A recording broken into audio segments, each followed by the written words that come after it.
You're watching Northern Crimes. Washington State is known for its beautiful scenery, friendly people, and the bustling city of Seattle. But like any state, Washington has had its fair share of terrifying crimes that have shocked the nation. In this video, we'll explore the details of 5 of the scariest crimes that have taken place in Washington State in recent years. From brutal murders to mysterious disappearances, these crimes have left a lasting impact on the state of Washington and the people who call it home. This is Northern Crimes.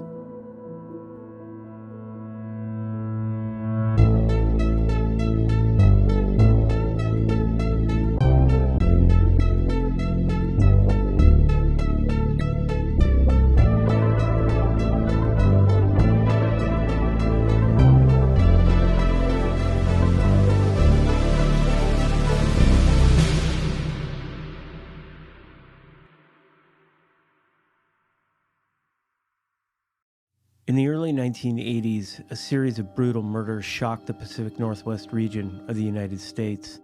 The victims were young women, many of whom were involved in prostitution, and they were found dumped in the Green River near Seattle, Washington. The man responsible for these horrific crimes would become known as the Green River Killer, one of the most notorious serial killers in American history. The Green River Killer's reign of terror lasted from 1982 to 1998, during which time he claimed the lives of at least 49 women. The killer's method of operation was to pick up sex workers, strangle them, and then dump their bodies in remote locations. For years, police were unable to identify the killer, despite launching one of the largest investigations in U.S. history. But finally, in 2001, police made a breakthrough in the case when they matched DNA evidence from the victim to a suspect, Gary Ridgway. Ridgway was a truck painter who lived in the Seattle area and had a history of soliciting sex workers. He eventually confessed to killing 49 women, although he is suspected of many more murders. He was sentenced to life in prison without the possibility of parole. The case of the Green River Killer is a haunting reminder of the importance of diligence in solving crimes, especially those that have remained unsolved for decades.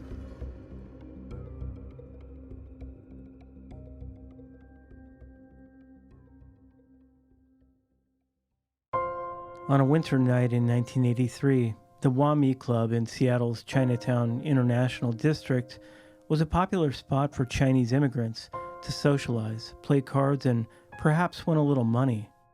But when a group of armed robbers stormed in, their intentions were far more sinister. The robbers, 2 men and a woman, rounded up the patrons and employees, forcing them to lie down on the floor. They demanded the safe be opened and the cash handed over. But even after the robbers had collected all the money they could find, they refused to leave. Instead, they began systematically executing the people who had been unlucky enough to be in the wrong place at the wrong time. As the gunshots echoed through the club, the snow outside continued to fall, muffling the sounds of the massacre. When it was over, 13 people lay dead, and one survivor managed to crawl to a phone and call for help. The police arrived to find a scene of utter carnage, with bodies piled up on top of each other and blood staining the walls. The investigation that followed was one of the largest in Seattle's history. The police received over 1,500 tips and conducted hundreds of interviews. Eventually, they identified the 3 killers and arrested them in Canada. Quan Phi Mak and Benjamin Ng were sentenced to life in prison without parole, while Wai Chu, Tony Ng, was sentenced to death, which was later commuted to life in prison. The Wami massacre shook Seattle to its core. The city's Asian American community was particularly affected, as the victims were all Chinese immigrants or their descendants.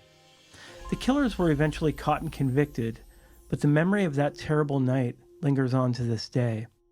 It serves as a reminder that even in a peaceful city like Seattle, Violence can strike at any moment with devastating consequences.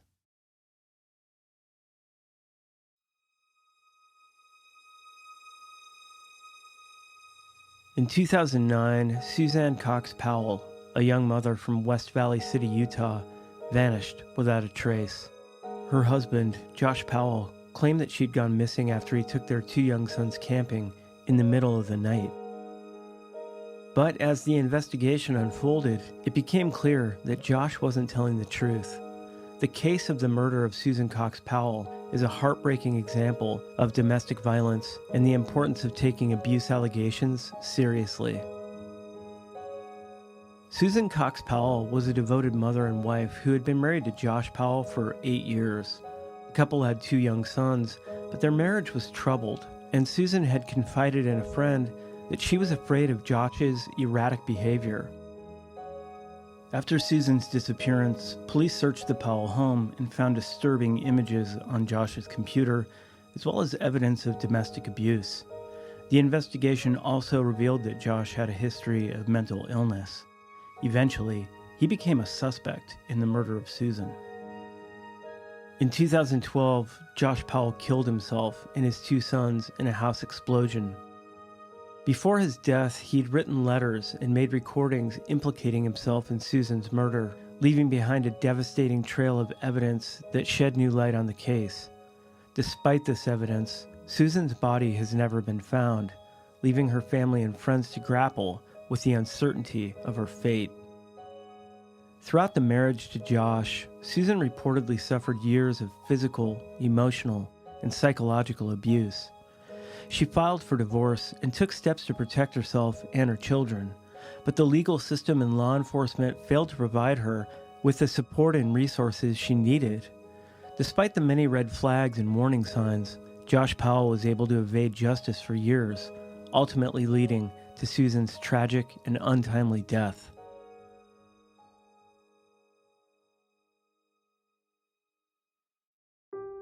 In 2007, a quiet town in Washington state was rocked by a brutal murder that left the entire community in shock. The murders of Wayne and Judy Anderson, their son Scott, his wife Erica, and their 2 children in Carnation, Washington, is a harrowing tale of betrayal, greed, and senseless violence. Wayne and Judy Anderson had recently retired and were enjoying their peaceful life in Carnation. But on December 24, 2007, the Anderson family was brutally murdered in their own home. This was one of the most horrific crimes ever seen in this town. The brutality of it was just unimaginable. The investigation quickly led to the arrest of a family member, Michelle Anderson, and her boyfriend, Joseph McEnroe. The 2 had planned and carried out the murders, motivated by greed and a desire to inherit the Anderson family's property and assets. During the trial, it was revealed that Michelle and Joseph had methodically planned the murders, buying the guns and ammunition, and practicing their shooting skills in the weeks leading up to the crime. They had also attempted to frame other family members for the murders. In 2015, Michelle Anderson and Joseph McEnroe were both convicted of 3 counts of murder and sentenced to life in prison without the possibility of parole. Their trial shed light on the horrifying details of the Carnation murder and the complex web of motivations and relationships that led to this senseless act. This shocking event underscores the unsettling reality that aggression can lie dormant beneath the exterior of seemingly stable and ordinary relationships.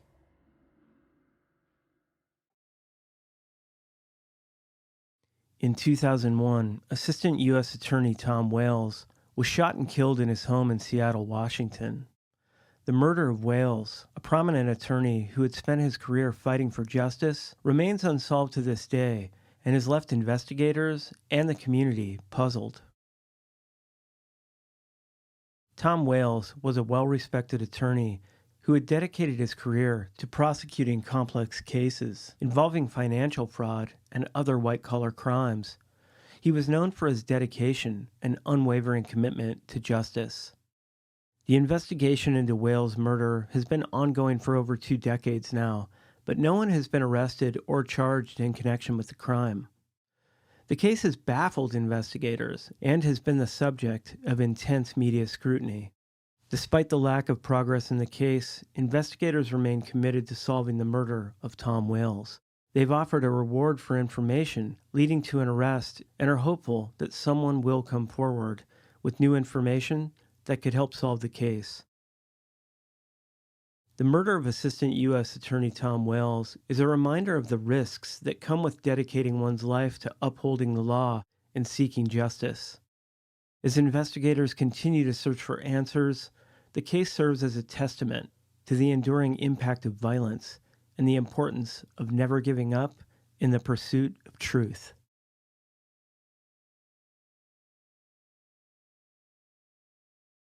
These 5 crimes are just a few examples of the scary and tragic events that have taken place in Washington state. The crimes have left a lasting impact on the state and its residents and serves as a reminder of the importance of safety and vigilance. While these crimes are certainly terrifying, it's important to remember that they are the exception and not the norm. Washington state is still a beautiful and safe place to live, work, and visit. It's important to stay aware of your surroundings, take steps to protect yourself, but it's also important to not live in fear. I hope that by sharing these stories, we can encourage everyone to look out for each other. Thanks for watching Northern Crimes.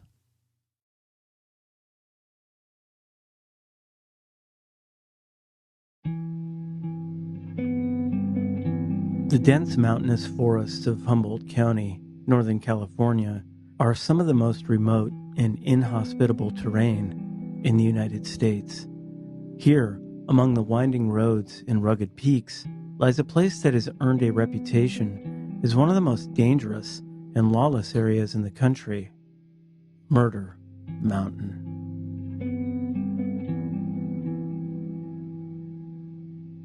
Named for its history of violence, Murder Mountain has long been associated with illegal marijuana cultivation, organized crime, and disappearances.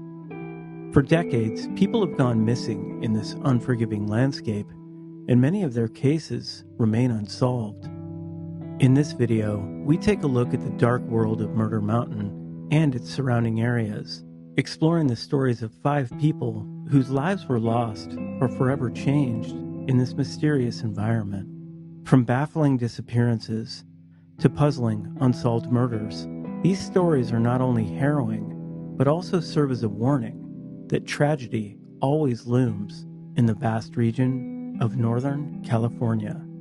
This is Northern Crimes.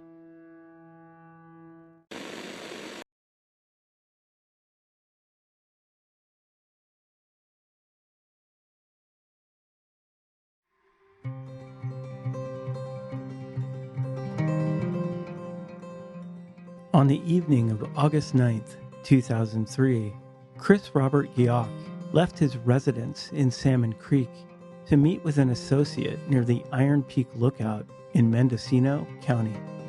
Chris was on probation for cultivation of marijuana, and he didn't want to be seen in his truck on the property that he owned. So he reportedly left his vehicle, a 1994 blue Toyota Extra Cab pickup truck, at the meeting spot. The associate gave Chris a ride in and out of the property, and he was last seen in the area around 9 p.m. However, he never returned home, and his family and friends were unable to reach him. Concerned about his sudden disappearance, they contacted the authorities. The investigation into Chris Gioch's disappearance was launched and coordinated by the Humboldt and Mendocino County Sheriff's offices. The investigators learned that Chris had made the trip to pick up a substantial amount of cash, and that numerous people knew about the pending business transaction. It was possible that the motive behind his disappearance was robbery and homicide. The case took a strange turn when Chris's pickup truck was found on August 10th, 2003, approximately 50 miles north of Spy Rock Road. The location was far from where Chris was last seen, and it left the investigators puzzled. Despite the extensive search efforts and the use of advanced technology, Chris's body has not been located to this day. His father, Bob Gioch, has established a website called chrisreward.org to aid in the investigation. The website contains additional information on the circumstances of Chris's disappearance, as well as a reward. The disappearance of Chris Robert Gioch remains one of the most mysterious cases in Northern California. The authorities continue to investigate this case and have urged anyone with information to come forward. The family and friends of Chris are still hoping for answers and closure, even after all these years.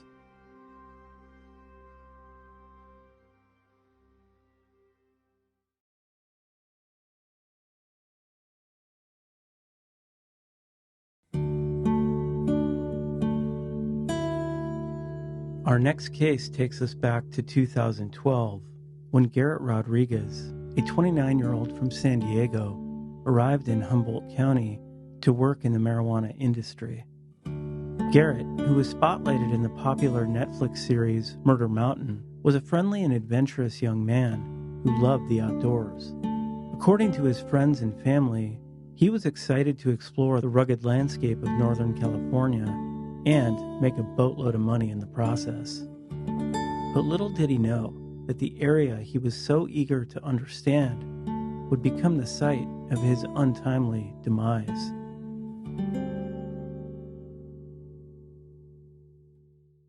Sometime between December 2012 and January 2013, Garrett suddenly disappeared without a trace, leaving his family in a state of panic and despair.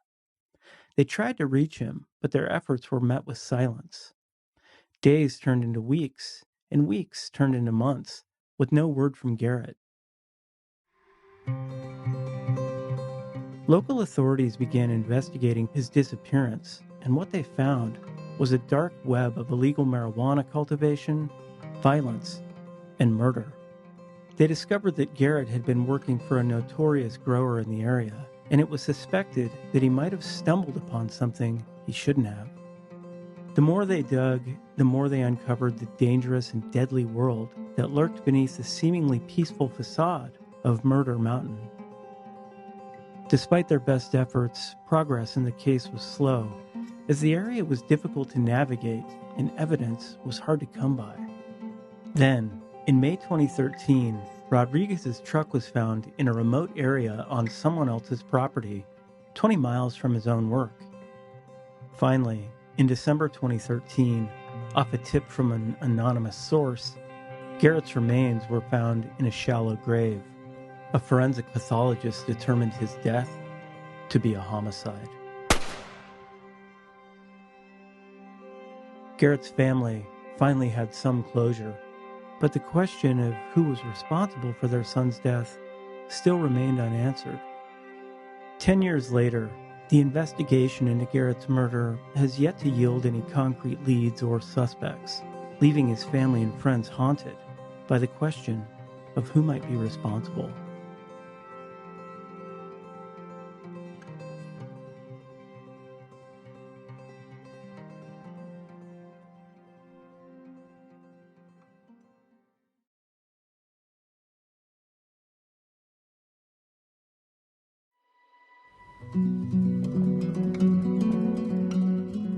Our next case takes us back to 2014 when 37-year-old Sheila Franks disappeared near Murder Mountain. Some reports say she was last seen January 11th in the town of Fortuna. Others say she was last seen in Alder Point on February 2nd. Sheila was a mother of 2 boys and had recently gone through a challenging divorce. It's reported that she had started working in the illegal marijuana industry sometime before her disappearance. Additionally, Sheila was reportedly involved in a romantic relationship with a man named James Eugene Jones. Jones, a local resident of Alder Point, had a criminal record that included drug-related offenses and domestic violence. According to reports, Franks had been staying with Jones in a trailer on his property in Alder Point prior to her disappearance. Jones reported last seeing Franks on February 2nd, 2014, when she was seen leaving the trailer to go for a walk. Some of her belongings, including identification, were later found in a storage unit.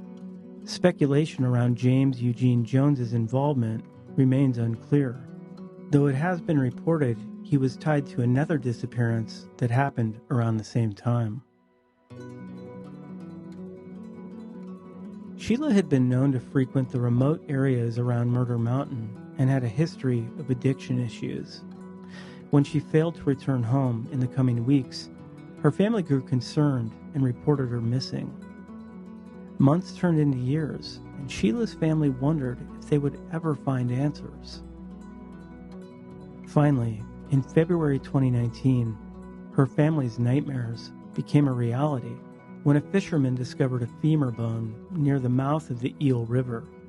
DNA tests later confirmed the bones as belonging to Sheila. Her case is still being investigated by local authorities.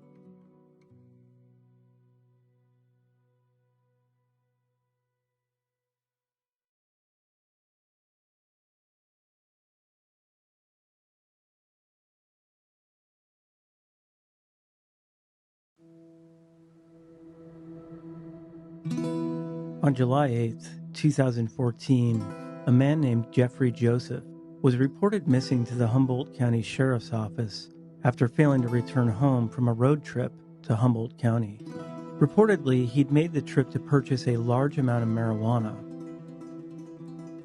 Joseph had last contacted his family and friends via cell phone on June 21, 2014, and his last known location was somewhere west of Redding, possibly in the Willow Creek area.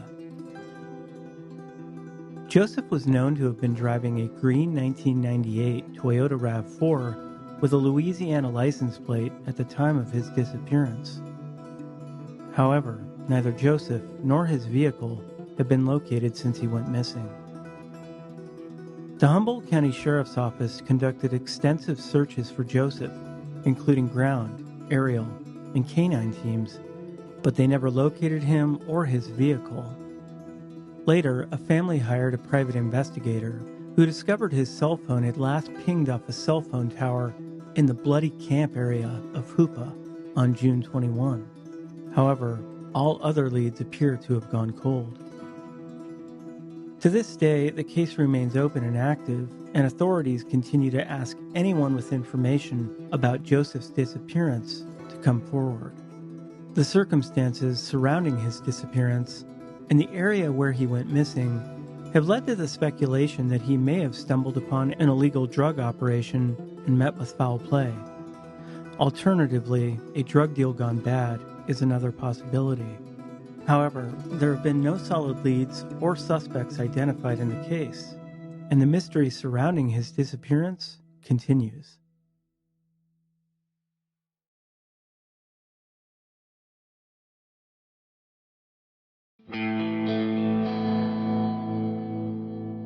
On November 11th, 2016, Jeffrey Settler, a marijuana grower, was killed during the annual harvest season at his remote growing operation in the hills northwest of Laytonville. 7 men, whom Settler had hired as marijuana trimmers, were suspected of fleeing the property with 100 pounds of marijuana. According to investigators, the trimmers surprised Settler at night while he slept in a shed that housed all the marijuana. Settler was beaten and stabbed, suffering defensive wounds as well as lethal injuries as he fought back. Some of the trimmers had been evicted from the property days before the killing, and there may have been a dispute over payment. The slaying upset Laytonville residents who considered Settler a local. He was a father of 3, had been growing in the area for 10 years, and was known to be a staunch advocate for the environment. The community was heartbroken, and they wanted justice. Fortunately, it didn't take long. In January 2017, a man named Michael Andrew Kane surrendered to authorities at the Mexican border. 6 others were arrested at different times in Mendocino County, South Lake Tahoe, Southern California, and Virginia. Kane was later sentenced to 14 years in state prison for voluntary manslaughter by using a hatchet in the robbing and killing of Settler. 4 relatives of Settler traveled from Texas to Ukiah to attend Kane's sentencing. Settler's father, sister, and brother delivered, quote, moving statements on the impact the slaying had on their family. The other 6 co-defendants, Gary Blank III, Jesse Wells, Frederick Geistel, Zachary Ryan Worcester, Gary Lynn Fitzgerald, and Abdiram Muhammad were sentenced the following day. In the end, justice was served for Jeffrey Settler and his family, but unfortunately, it didn't put an end to the dark mist of crime, mystery, and sadness that lingers amongst the back roads, rivers, and forests of Murder Mountain.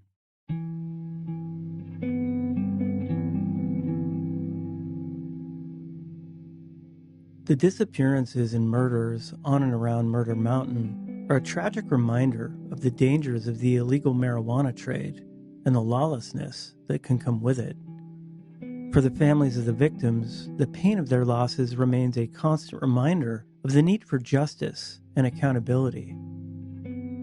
While progress has been made in some of these cases, many of them remain unsolved, leaving a dark cloud of uncertainty over the region. As long as the dangers of the area continue to persist, the mysteries of Murder Mountain will continue to haunt the community and the families of those who have gone missing or been killed. As we come to the end of this episode, we can't help but wonder about the remaining stories lurking in the shadows of Murder Mountain. What secrets lie buried beneath this rugged terrain, waiting to be unearthed? We may never know the answers to these questions, but one thing is certain. The legacy of the victims, known and unknown, will continue to haunt this infamous region for years to come. May justice and accountability prevail, and may their family and loved ones find some measure of solace amidst the darkness.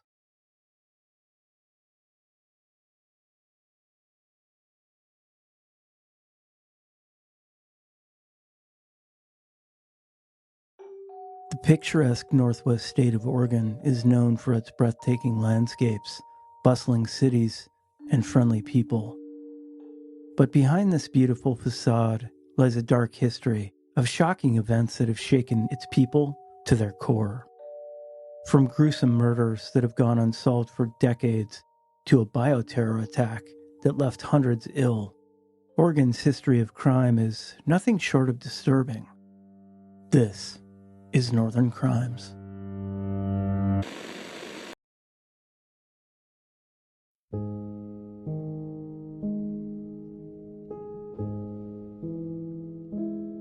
Diane Downs was a divorced mother of 3 and a postal worker living in Springfield, Oregon.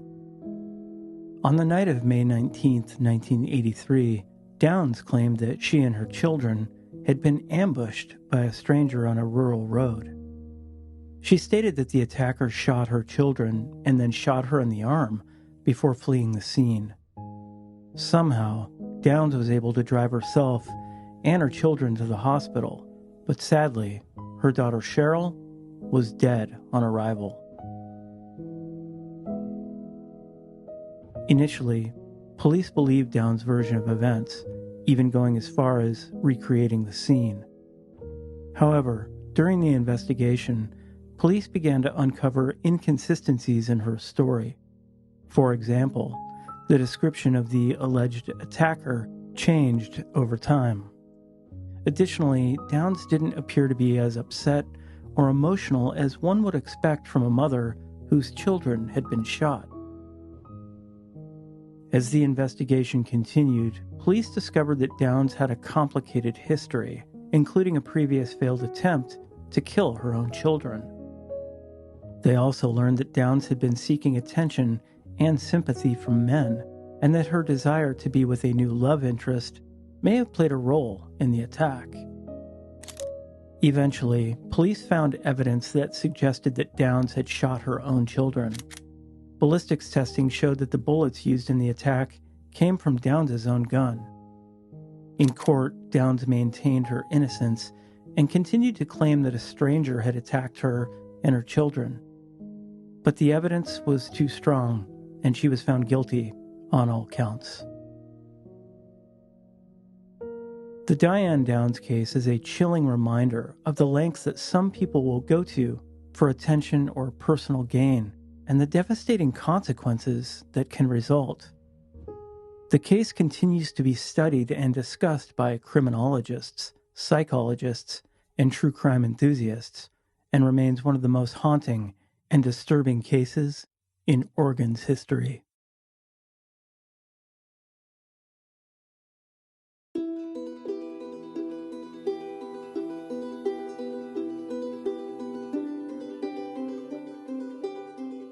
In the quiet town of The Dalles, Oregon, an unthinkable act of terror took place that shocked the nation.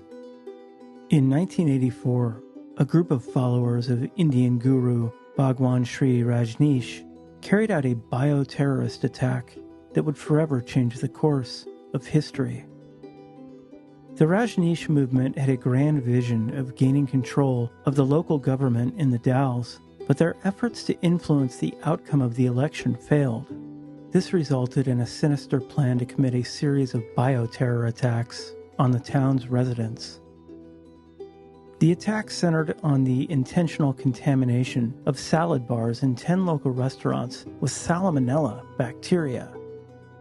The goal was to make people sick and prevent them from voting in the upcoming election, ultimately giving the Rajneeshis an advantage.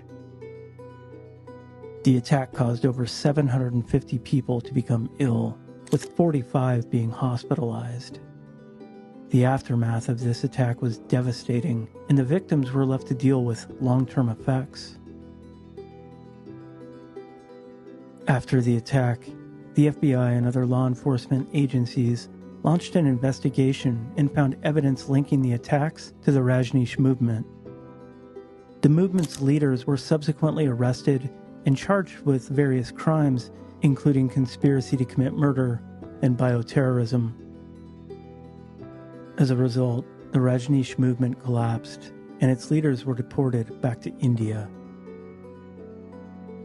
The consequences of this attack were far-reaching and demonstrated the danger of extremist groups using biological weapons to achieve their objectives.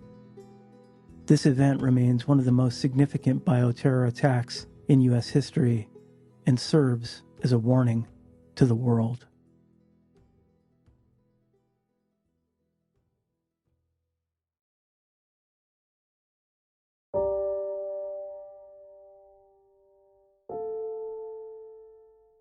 On the cold winter day of January 17th, 1989, the chilling winds of Salem, Oregon, carried with them an ominous foreboding. As the sky grew darker, Michael Franke, the head of the Oregon Department of Corrections, was engrossed in his work. He finally left the office at the DOC headquarters and headed to his car amidst a mostly deserted parking lot. The time was around 9 p.m. Suddenly, out of the shadows, an unknown assailant attacked Franke, stabbing him multiple times. Despite making it back to the office, Franke eventually succumbed to his injuries, collapsing within the walls of his office. The brutal attack left a trail of unanswered questions, shrouded in a cloud of mystery, which haunts investigators to this day.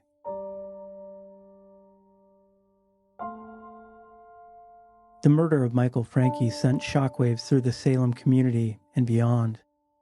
As news of the brutal attack spread, people were stunned that such a high-profile figure could be targeted in such a violent manner.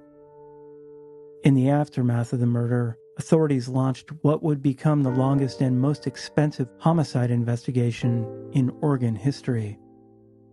Detectives interviewed witnesses, combed through surveillance footage, and gathered evidence in an attempt to solve the case. Then, in 1990, a small-time meth dealer named Frank Gable was arrested for Franke's murder. The following year, he was convicted and sentenced to life in prison without parole. But that wasn't the end of the story. Over the years, Gable vehemently maintained his innocence. At one point, another man even confessed to the crime, but authorities didn't charge him. Finally, in a stranger-than-fiction turn of events, Michael Francke's two brothers came to the defense of Gable, urging the courts to release him. And in 2019, nearly 30 years after his conviction, Frank Gable walked out of prison a free man. But this still begged the question, who murdered Michael Francke? The unsolved nature of the case has left many people frustrated and bewildered. How could such a high-profile crime go unsolved for so long? Who could have committed such a heinous act, and why? The Michael Francke murder remains one of the most puzzling and enigmatic unsolved cases in Oregon's history.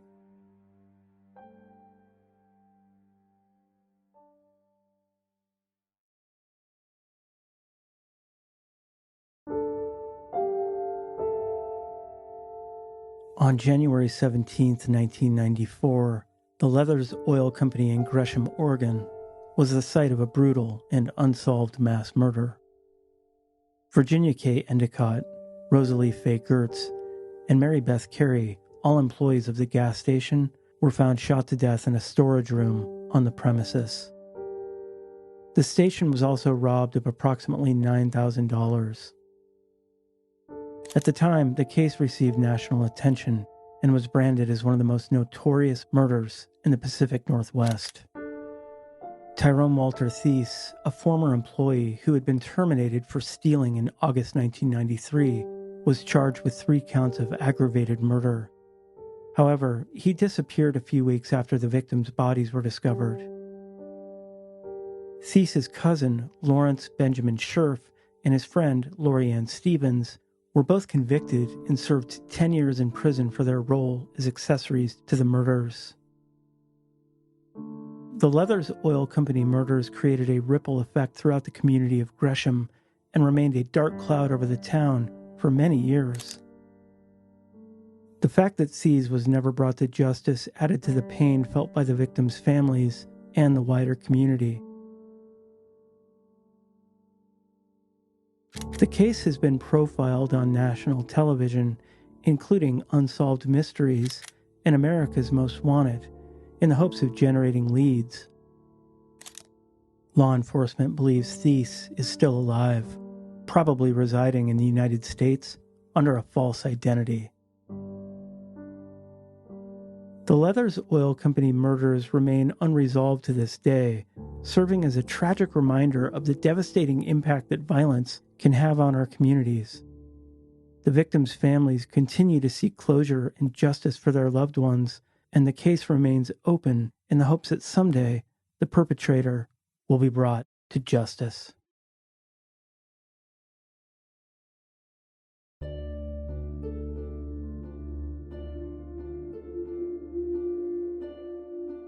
On October 1st, 2015, a 26-year-old man named Christopher Harper Mercer walked into a classroom at Umpqua Community College in Roseburg, Oregon, and began shooting at students. The incident was sudden, and many students were caught off guard. Harper Mercer fired his weapon for several minutes before law enforcement arrived and evacuated the students. During that time, many students took cover under desks and hid in corners, while others tried to escape the building through windows or doors. After engaging in a firefight with law enforcement, a wounded Harper Mercer retreated into a classroom and killed himself with a single shot to the head. When the dust settled, 9 people were killed, with an additional 8 wounded.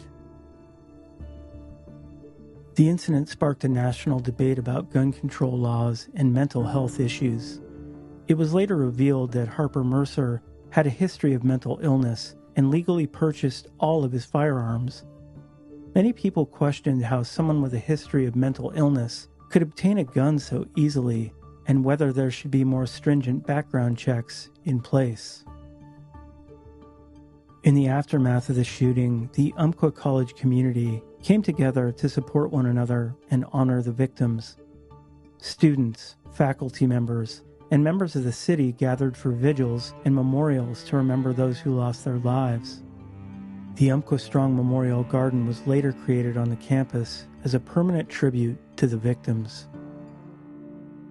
The Umpqua Community College shooting remains one of the deadliest mass shootings in Oregon's history. While the shooting itself only lasted a few minutes, its impact was far-reaching and long-lasting. The tragedy affected not just the families of the victims, but also the wider community of Roseburg.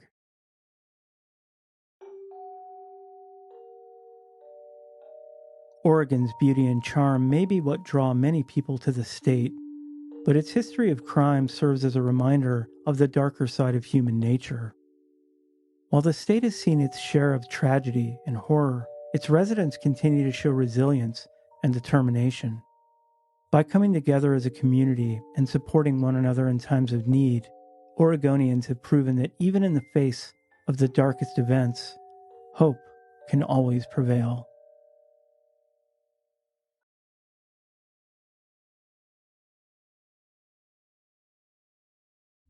The Molalla Forest, a vast wilderness area spanning over 60,000 acres in the Cascade Mountains of Oregon. It's known for its rugged terrain, picturesque landscapes, and an array of abundant wildlife. But in the 1980s, it became infamous for something far more evil. It was the hunting ground of Dayton Leroy Rogers, a prolific serial killer who terrorized the area for years, leaving a trail of death, destruction, and paralyzing fear. This is Northern Crimes.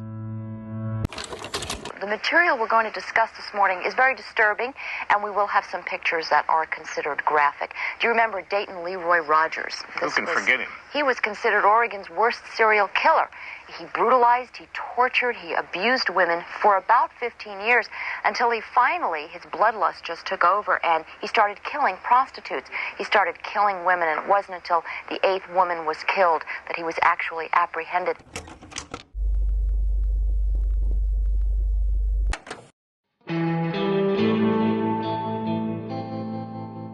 Dayton Rogers is one of the most notorious serial killers in the history of Oregon.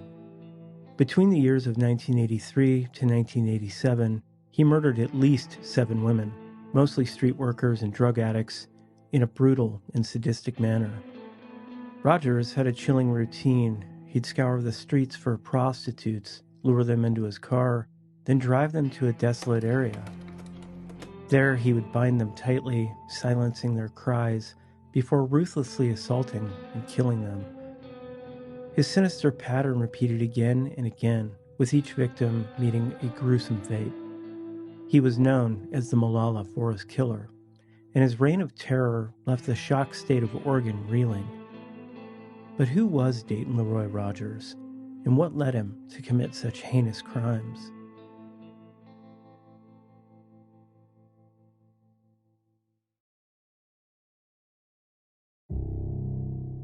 Dayton Leroy Rogers was born in Moscow, Idaho, in 1953. He grew up in a working-class family and, by all accounts, had a relatively normal childhood. However, there were signs that all was not well. He was a loner, often withdrawn and moody. He had a tendency to get in trouble with the law, and he displayed deviant behavior that worried his family. In 7th grade, he was arrested for shooting a BB gun at passing cars. As Dayton grew older, his behavior became more erratic. He dropped out of school, and he drifted from job to job. He had a string of failed relationships, and he began to spend more and more time in the Molalla Forest. For Dayton, the forest was a place of refuge, a place where he could escape from the pressures of society, but it was also a place where he could indulge his darkest fantasies.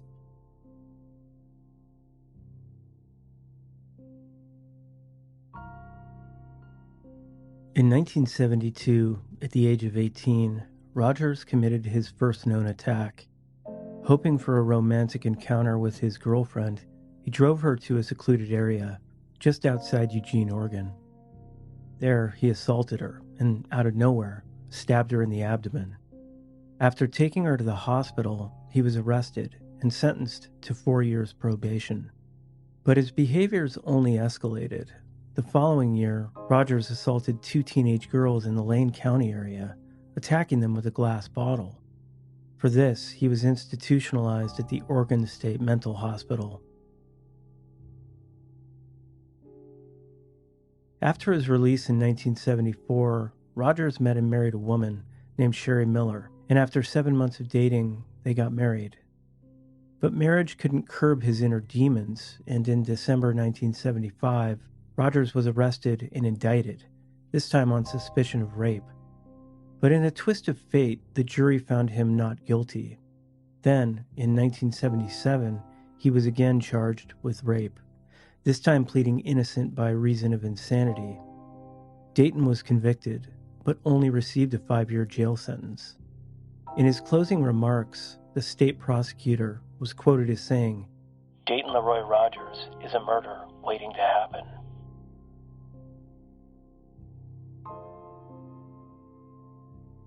It's difficult to understand how a monster like Dayton Leroy Rogers could slip through the cracks again and again. Perhaps it was simple chance, but oddly enough, his curious luck is similar to another serial killer from Alaska, Robert Hansen, who was let out of prison again and again, only to murder 17 women in the wilderness of Alaska. Whatever the case, Dayton Rogers was released from prison in 1982. In hindsight, this would be a calculation with terrible consequences.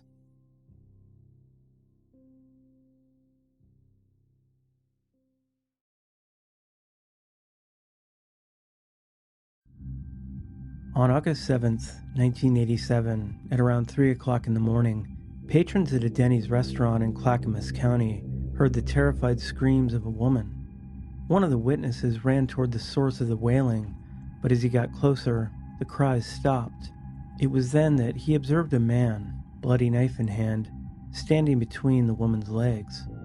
When the witness yelled at the man, he took off running, got into a pickup truck, and fled the scene.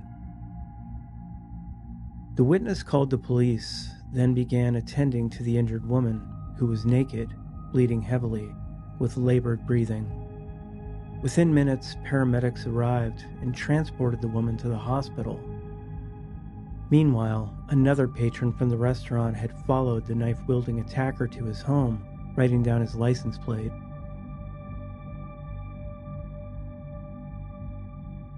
Back at the hospital, the woman, who had been identified as 25-year-old Jennifer Smith, tragically died from her severe wounds. Shortly thereafter, police arrived at the door of the attacker and arrested him. His name was Dayton Leroy Rogers. Over the next few weeks, police conducted an investigation of the murder of Jennifer Smith. The night of the murder, they had recovered the murder weapon, which Rogers had thrown to the ground during his escape. In subsequent searches of his house and the shop where he worked, police uncovered a trove of evidence, including a hacksaw, boots with blood on them, burned women's clothing, miniature vodka bottles, as well as multiple bloodstains in his house, the workshop, and his vehicle. Police wondered what all this evidence could mean. It would take them just a few short weeks to find out.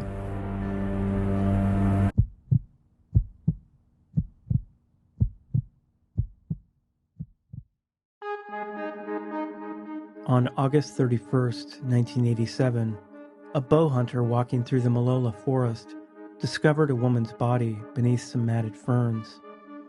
He immediately called police and later took them to the corpse. Over the course of the following week, the bodies of 6 more women were found in the same general area. All the bodies were naked and in various stages of decomposition. During autopsies, the medical examiner estimated that the bodies had been in the forest for 1 to 3 months. The women were identified as follows: Retha Marie Giles, age 16, Lisa Marie Mock, age 23, Nandus Noni K. Cervantes, age 26, Cynthia Dee Diane DeVore, age 24, Christine Lotus Adams, age 35, and Maureen Ann Hodge, age 26. A seventh victim could not be identified. The injuries were horrific, with commonalities between the victims being strangulation, stab wounds in the back, and feet cut off above the ankles. Other evidence at the dump site included orange juice in vodka bottles, a knife with human tissue on it, as well as several items that had been tied into knots, including pantyhose, shoelaces, rope, and cloth. It didn't take police long to realize that Dayton Rogers was most likely the killer.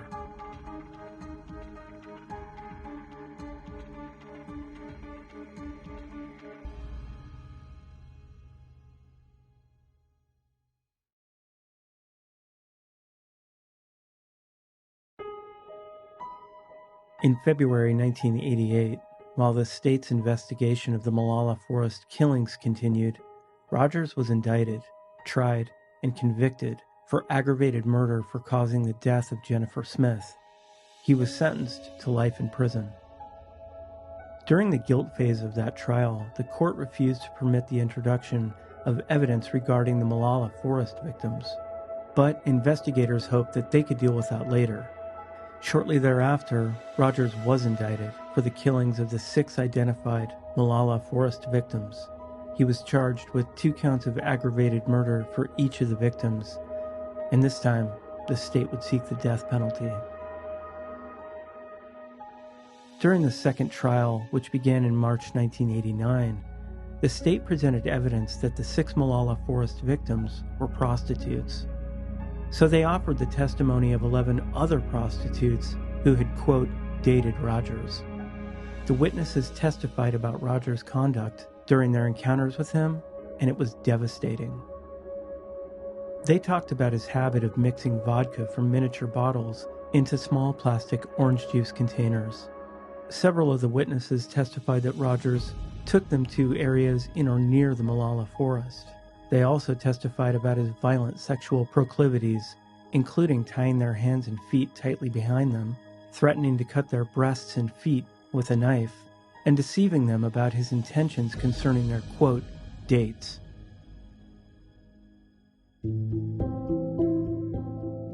Eventually, the jury convicted Rogers on all counts of the 6 indictments. On Wednesday, June 7, 1989, the jury unanimously decided that Rogers had intentionally killed his victims without provocation, and that he would continue to pose a threat to society. The judge sentenced him to death by lethal injection.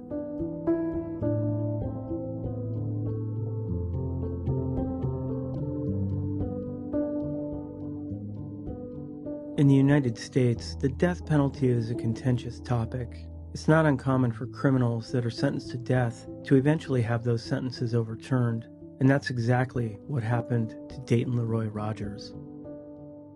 In 2000, the Oregon Supreme Court upheld his convictions, but his sentence of death was overturned. Since that time, Rogers has come before the court many times, each time the state hoping to reinstate the death penalty, and each time failing. Ultimately, Rogers received a 4th death sentence, but again, the wheels of justice spun too slow.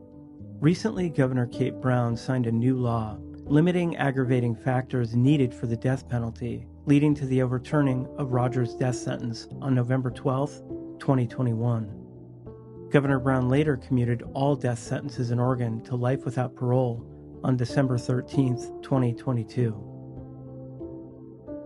As recently as 2022, families of the victims continue to seek justice for their loved ones, but as of yet, Dayton Leroy Rogers continues to serve out his life sentence at Two Rivers Correctional Institution in Umatilla. Rogers has never spoken with authorities about the murders, and he continues to hold the secrets of what he knows deep within himself. It's hard to come to terms with the savagery of serial killers like Dayton Leroy Rogers. Maybe we'll never understand his motives.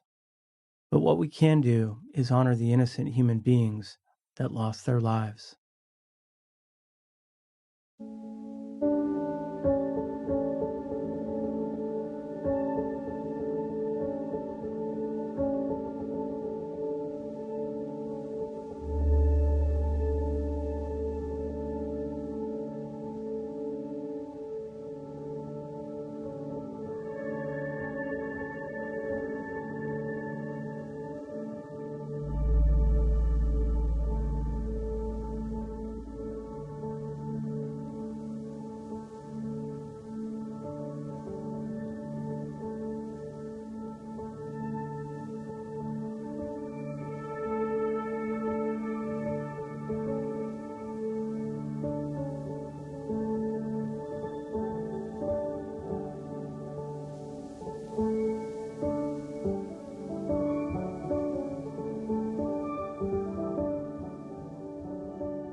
September 16, 1991.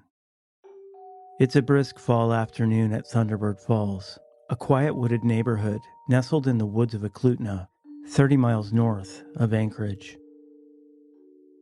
44-year-old David Kerr, a shift supervisor at a nearby power plant, is arriving home after work. With him, a package he's just picked up from the local post office.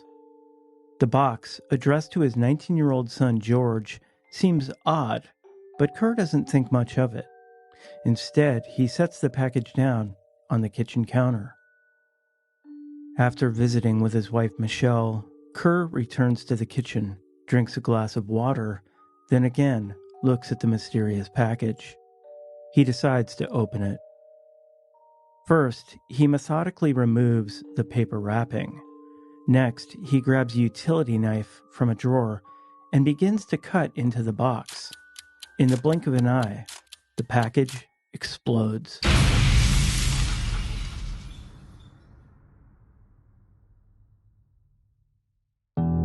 As the dust settles, Kerr's neighbors, who describe the blast as, quote, thunderous, rush out of their homes and are shocked by what they see. The explosion has opened a hole in the center of the roof, knocking down multiple walls and blowing out windows. A film of fine, gray insulation dust falls to the ground like light winter snow. When police arrive, they find David Kerr dead, blown apart by the explosion. But miraculously, Michelle is alive and rushed to the hospital. A nurse would later tell reporters that, quote, she looked like she was in Vietnam. In the coming months, the story would go on to involve Anchorage police, the FBI, and a special team of investigators from the U.S. Postal Service. What they would unravel was a chain of events that was almost too strange to believe. A tale of revenge, betrayal, and murder. This is Northern Crimes.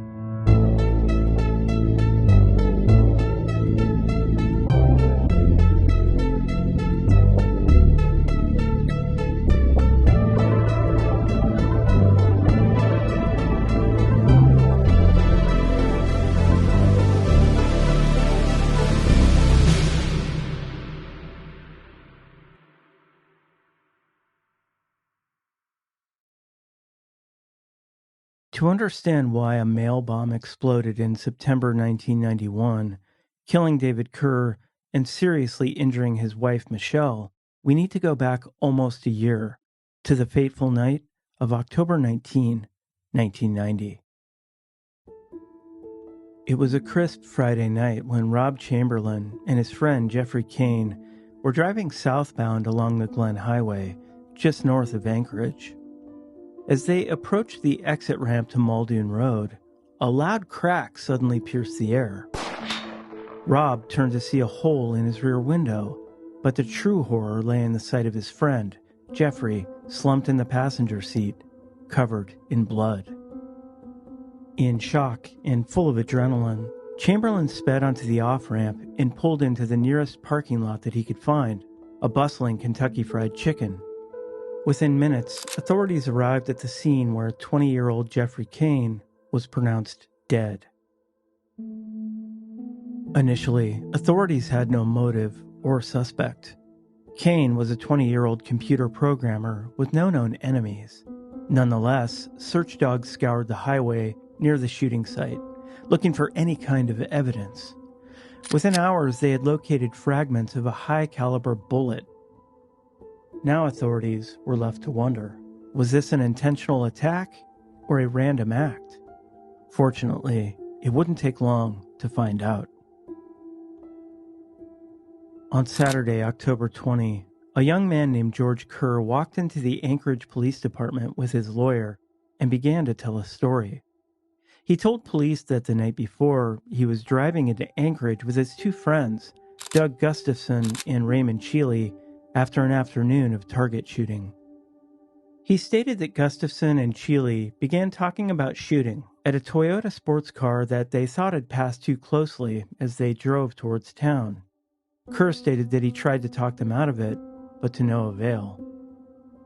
Gustafson, riding in the passenger seat of his own car and with an assault rifle in hand, fired at the Toyota as it left the highway at the Muldoon exit. Later, Kerr, who was upset by the shooting, got out of the car and took a cab back to his home in Eklutna. It wasn't until he saw the paper the next morning that he realized someone had been killed. Later that day, police received a warrant to have Kerr wear a wire, which he agreed to in hopes that he could get Sheely and Gustafson to admit their guilt. And later that evening, Kerr was able to record the pair admitting to the shooting. Within days, Doug Gustafson and Raymond Sheely were arrested and charged with Jeffrey Kane's murder. George Kerr accepted a plea deal in exchange for immunity in testifying against his two friends. And because authorities were not able to locate the murder weapon, Kerr would be the key to their case. In the summer of 1991, Doug Gustafson and Raymond Sheely were convicted of the murder of Jeffrey Kane. Both were sentenced to life in prison.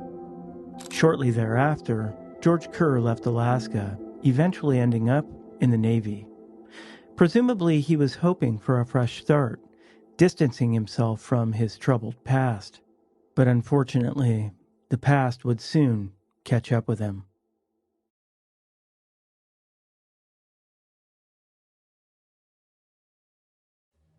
While authorities taped off the crime scene and began investigating the bomb that killed David Kerr, paramedics rushed his wife Michelle to the hospital. Her injuries were catastrophic. Every bone in her face was broken, both eardrums were burst, and shrapnel riddled her body. No one thought she would survive. So investigators tried to get any information from her that they could, and what she told them was shocking. Michelle, there's some police officers here. Just repeat what you think happened. Go ahead. Well, we got a package for George from the state of Alaska. I know it's from Doug. How do you know that it was from Doug, Michelle? Because George put him in jail. George testified. As Michelle was wheeled into surgery, investigators went to work.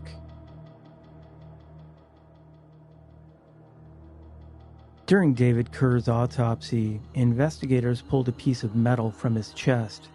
They were able to identify it as part of a switch.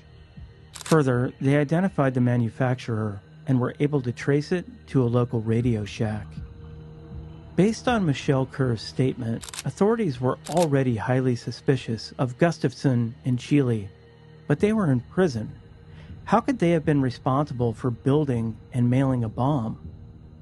Fortunately for investigators, all the phone calls were monitored at the facility the two suspects were being held. So, they started listening in. Within a matter of days, they discovered a call that had taken place shortly before the bomb went off. A call between Doug Gustafson and his sister, Peggy. The two appeared to be speaking in some sort of code, and this piqued investigators' interest. Yeah, now this is to fix your car, remember? As soon as you find out which way is on, which way is off on the sliding one, glue it in place, like I described, right below the surface, so that when it's pushed towards the side, it's on. And when it's pushed towards the center, it's off. Right. Okay. Although the conversation was vaguely disguised as instructions to fix an issue with a vehicle, authorities saw it for what it was. Gustafson giving his sister instructions on how to build a circuit for an explosive device. But there was more. In reviewing other conversations, authorities learned that Peggy was struggling to construct the bomb on her own. So she enlisted the help of her older brother Craig, who was a mechanic. Additionally, both Peggy and Craig believed their brother was innocent and that George Kerr had fired the gun, killing Jeffrey Kane. To give an idea of the level of revenge and emotion she must have felt at the time, Peggy Gustafson was 9 months pregnant, a mere 3 days away from giving birth the day she delivered the bomb to the post office. Meanwhile, authorities interviewed cellmates and prisoners of Gustafson and Chile and learned Chile had a hit list. At the top of the list, George Kerr. And when investigators brought Peggy and Craig in for questioning, they played the recorded tapes. The two immediately confessed. As the dust settled from a random shooting and a devastating mail bomb, the lives of many people were changed forever. Michelle Kerr, who now lived with permanent injuries from the bomb, sued the state of Alaska and was awarded damages exceeding $11 million.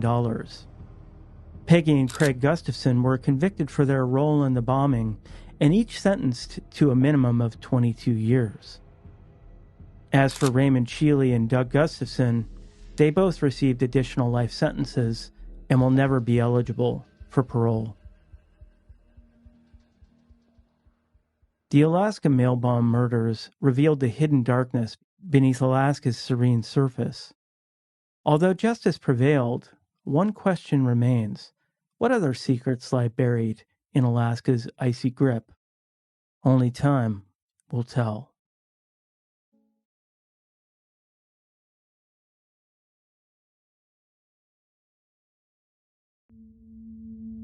Nestled within the stunning landscapes of British Columbia, Canada, is a realm of unmatched beauty.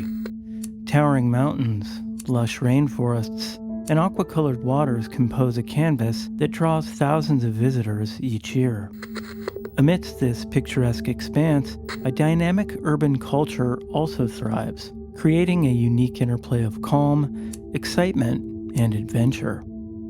But not far below the surface, a shadowy current lingers, a stark reminder that even in breathtaking places, darkness often lurks. In a province renowned for its unity and warmth, stories emerge that pierce through the veneer of serenity, revealing haunting narratives of crime, lawlessness, and tragedy.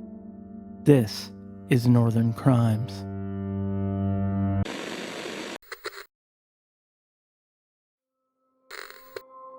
In the heart of Vancouver, a city known for its beauty and multiculturalism, lived an industrious, well-liked family, the Mings. At the center of their world was Jimmy Ming, a hardworking man who managed the bustling Yangtze kitchen on Robson Street in Vancouver's West End. The restaurant was a place that had grown from humble beginnings into a thriving success. Jimmy's family, originally from Taiwan, had carved out a comfortable life in Strathcona. He was a loving husband to Lily, a mother taking care of their two small children. They lived just around the corner from Jimmy's parents, maintaining strong family ties. But in the early days of 1985, things were about to change. On Saturday, January 19, the Ming family was celebrating the wedding of Jimmy's younger brother John to a Vietnamese woman. But the celebration hadn't gone well. In fact, a fight broke out, and onlookers estimated later that it involved many of the 300 mainly Vietnamese guests.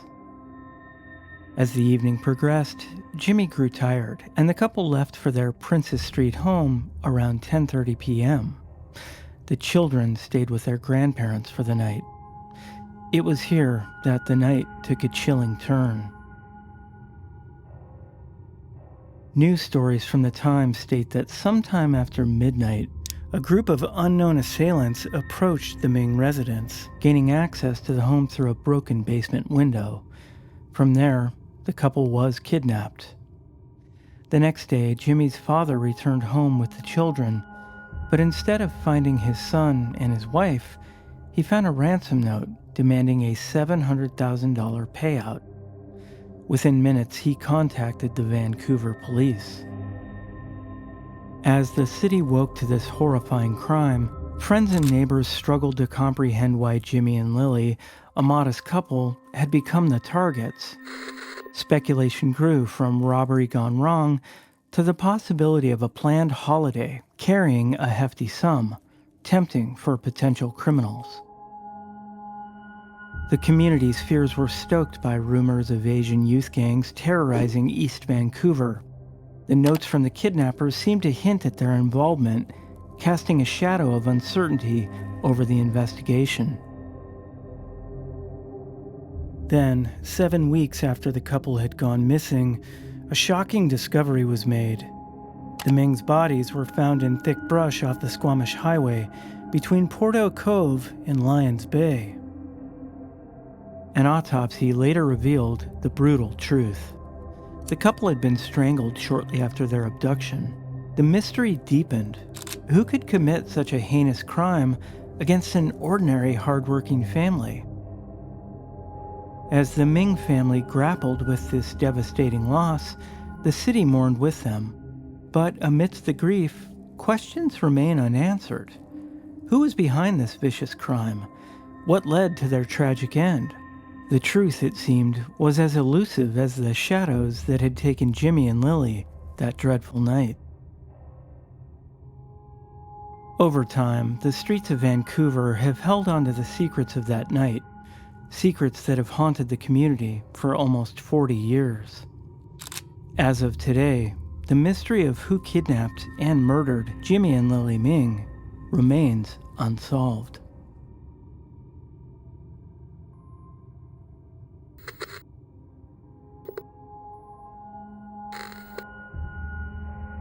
In the summer of 1982, the Johnson and Bentley families embarked on what should have been a serene 2-week camping getaway near Wellsgrey Park in British Columbia, Canada. Among the campers were Bob and Jackie Johnson, along with their daughters Janet and Karen, who joined Jackie's parents, George and Edith Bentley.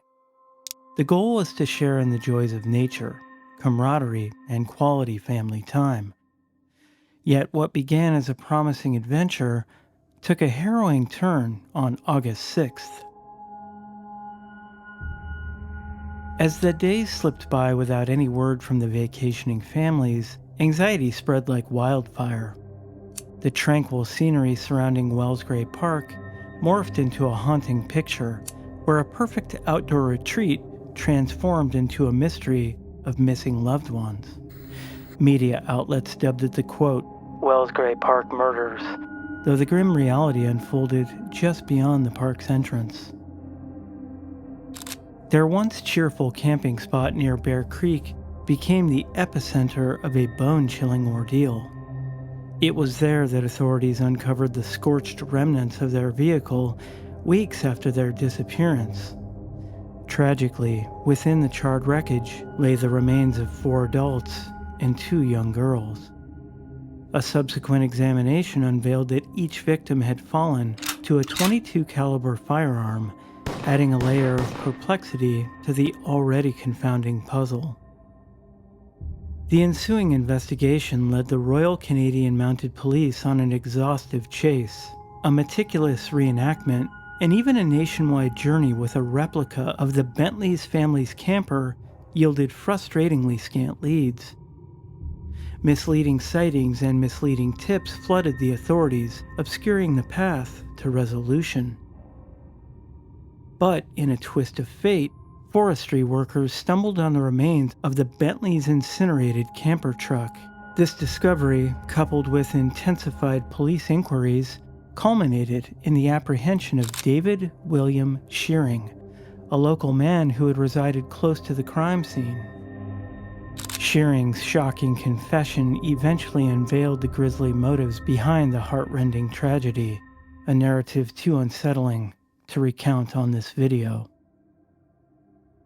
At his trial, Shearing pleaded guilty to 6 counts of second-degree murder, earning him a life sentence with no possibility of parole for 25 years. His admission of guilt laid bare a disturbing saga of merciless violence against the unsuspecting victims. Over time, Shearing's appeal for parole faced consistent denial due to the unresolved violent fantasies that lingered in his psyche. While some advocated for his release, the weight of his chilling past and enormity of his crimes overshadowed any semblance of potential rehabilitation. David Shearing, using his mother's maiden name, Ennis, remains in prison. Meanwhile, the victims' families and the community still struggle with the lasting impacts of these horrifying crimes.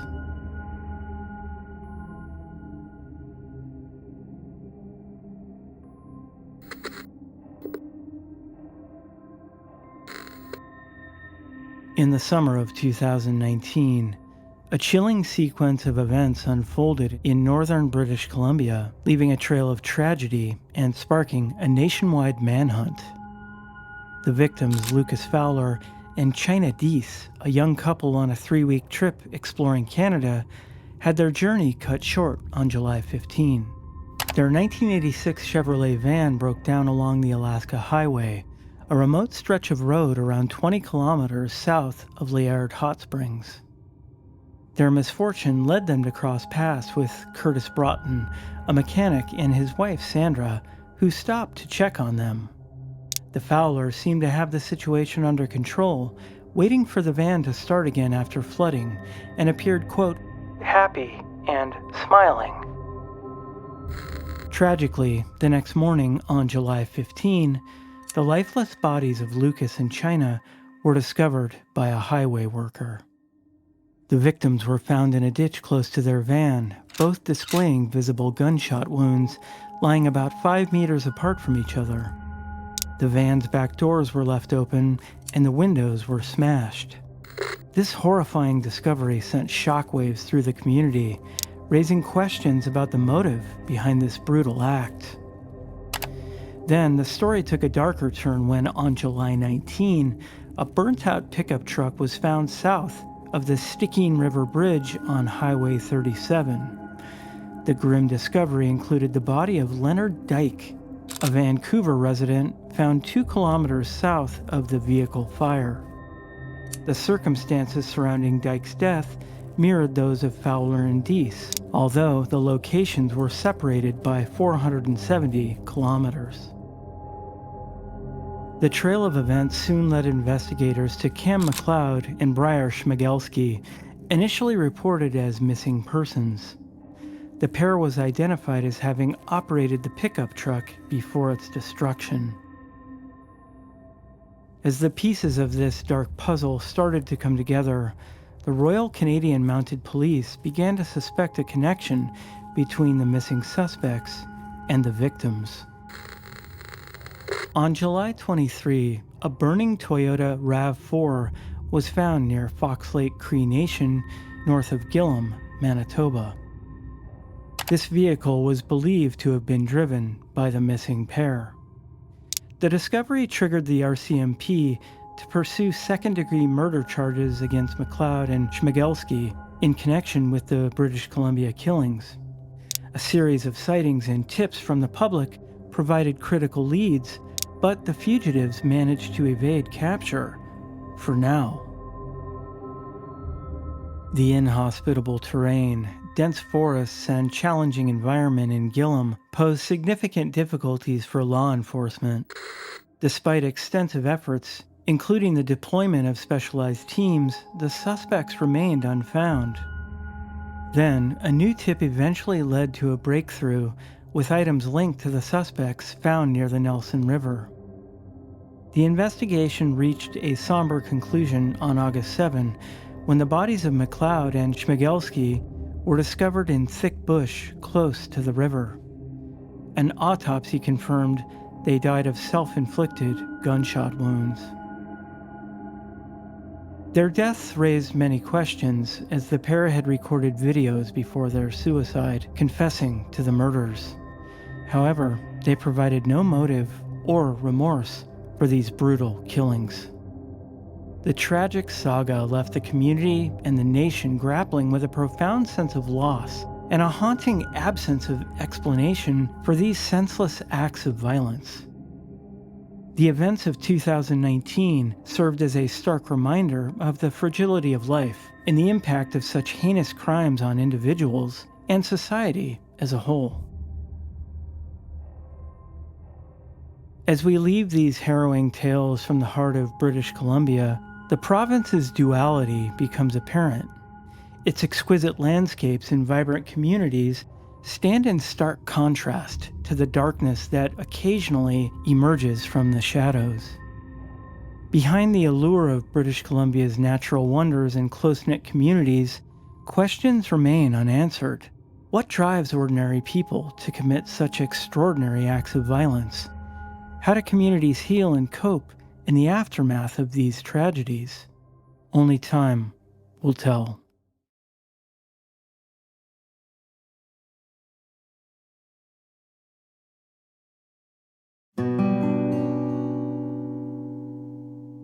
Washington State, with its stunning landscapes and bustling cities, hides a darker side.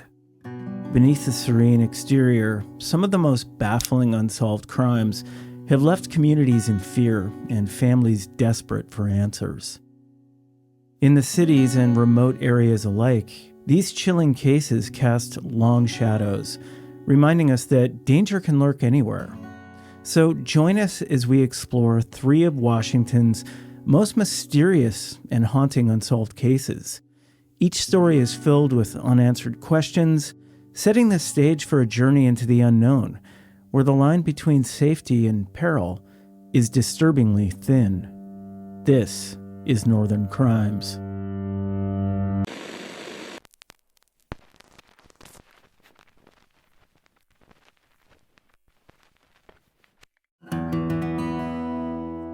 In the heart of Washington State lies the quiet, remote community of Mineral. Tucked in between dense forests and rugged terrain, this seemingly tranquil area became the backdrop for one of the most chilling and unsolved murder cases of the 1980s.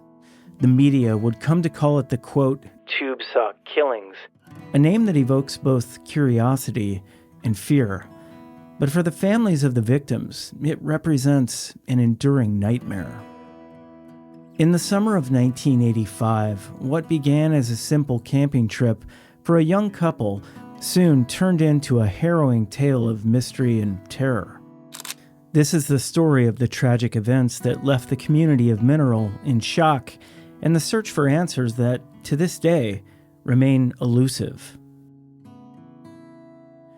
On August 10, 1985, Stephen Harkins, 27, and his girlfriend, Ruth Cooper, 42, left their Tacoma home for a peaceful weekend camping trip at Toole Lake in Pierce County. The couple was known for their love of the outdoors, but this trip would tragically be their last. When the couple failed to return to their jobs at a Tacoma vocational school on Monday, their families grew concerned and reported them missing. 4 days later, on August 14th, hikers passing through the remote campsite made a grim discovery. Stephen Harkins' lifeless body lay in a sleeping bag, a bullet wound to his head, suggesting he'd been shot while asleep. Nearby, the couple's pet dog was also found deceased. At the time, law enforcement suspected a connection to the March 1985 murders of Edward Smith and Kimberly Diane Levine, another couple from Kent, Washington, but the investigation soon took a darker turn. On October 26, a skull was found near Harts Lake, just 1.5 miles from where Harkins' body had been discovered. Dental records confirmed it was Ruth Cooper. 2 days later, her body and purse were found 50 feet from the skull.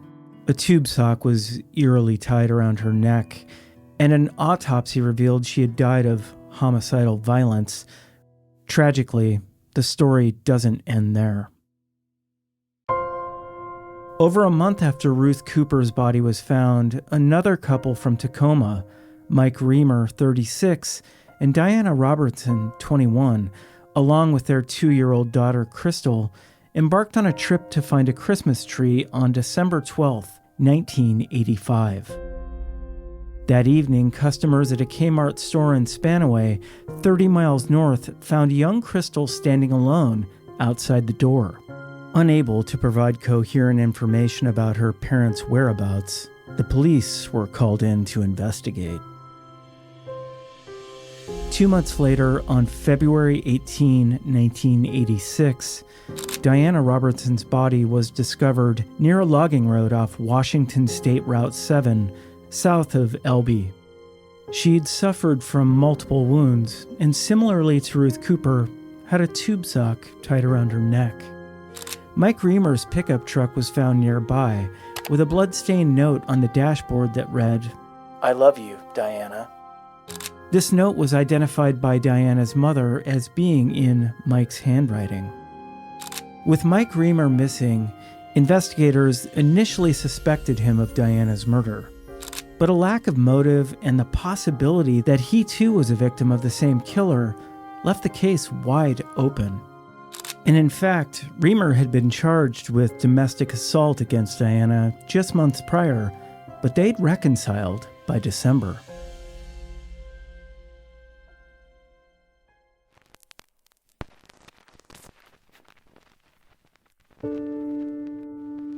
Years and years passed, and in March 2011, a new development emerged when hikers found a partial human skull in the area where Diana's body was discovered.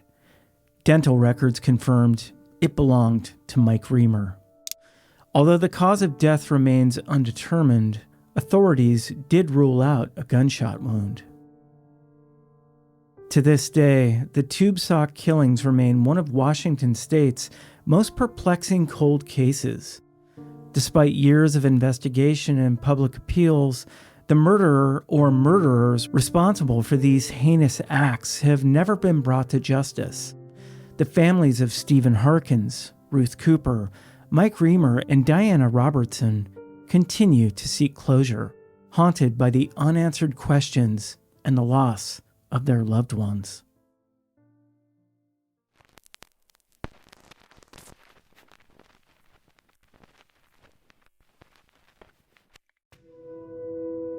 In the town of Redmond, Washington, a tragic mystery has haunted the community for over a decade. A vibrant young software engineer was brutally murdered in her apartment. Despite law enforcement's efforts and extensive investigations, the killer remains free.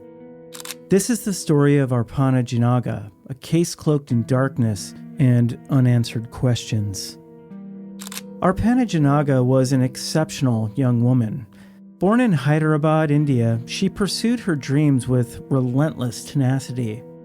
After mastering her studies, Arpana moved to the United States to advance her career in computer engineering. She settled in Redmond, where she thrived as a software engineer at a local Bellevue company.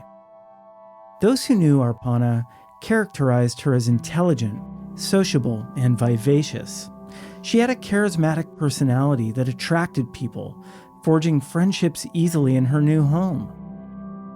Arpana was outgoing and friendly, joining a motorcycle club, practicing taekwondo, and volunteering at an animal shelter and fire department, all within 8 months of moving to Redmond. On Halloween night in 2008, Arpana, like many others in her apartment complex, was eager to celebrate. The complex was filled with festive spirit, and a lively party was underway. Arpana, dressed in a costume, joined her neighbors and friends for a night of fun. Witnesses remember seeing Arpana having a great time at the party, mingling with guests, and even participating in a Halloween costume contest. But as the night unfolded, she eventually returned to her apartment, unaware it would be her last time seen alive. The next morning, Arpana's unresponsiveness to calls and messages stirred concern. A worried neighbor, along with a friend of Arpana's father, decided to check on her, only to discover a horrifying scene. Arpana's apartment showed signs of a violent struggle, and her lifeless body bore the marks of a brutal attack. The killer had attempted to clean up the scene by using bleach, toilet bowl cleaner, and motor oil to destroy DNA evidence. Her bed had been stripped, a blanket was partially burned, and her soaked comforter was found in the bathtub. the Redmond police initiated an intensive investigation, identifying several suspects who'd attended the party or known Arpana. DNA found at the crime scene was linked to 3 men, but only one, Emmanuel Fair, was charged with murder. Fair's DNA was found on Janaga's neck, a piece of duct tape used to gag her, and a piece of toilet paper found at the crime scene was mixed with Janaga's blood on a robe found in the apartment building's trash bin. The neighbor's DNA was found on a discarded bottle of motor oil found in the same bag with the robe, and a third man's DNA was on a bootlace, also found in the trash, but he had an alibi. Despite the DNA evidence collected, the case was marked with complexities. Multiple DNA profiles made it challenging to identify the killer. Additionally, the neighbor, a suspect, invoked his Fifth Amendment right against self-incrimination, limiting the scope of questions he could be asked during the trial. In the ensuing years, Emmanuel Fair faced 2 trials for the murder. The first, in 2017, resulted in a deadlocked jury and a mistrial. The second trial, in 2019, Fair was found not guilty.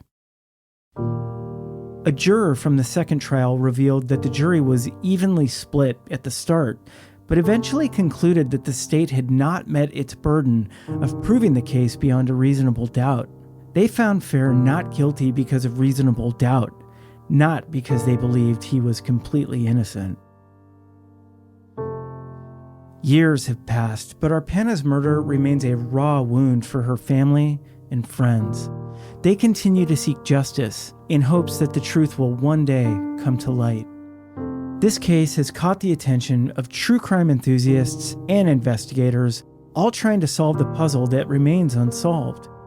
Who killed Arpana Janaga? Was it someone she knew, or a random act of violence? Or is the truth buried between the layers of evidence, waiting to be unearthed? The questions persist, and the mystery endures.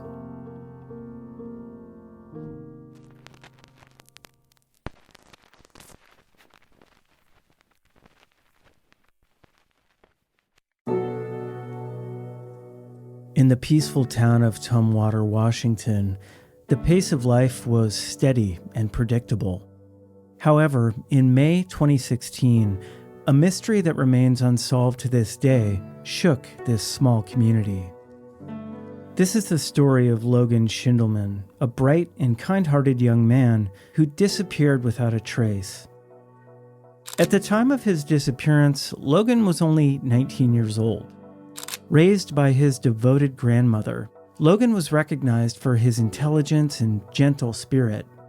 He'd recently graduated from Tumwater High School, where he was a star defensive back on the school's football team, and briefly attended Washington State University.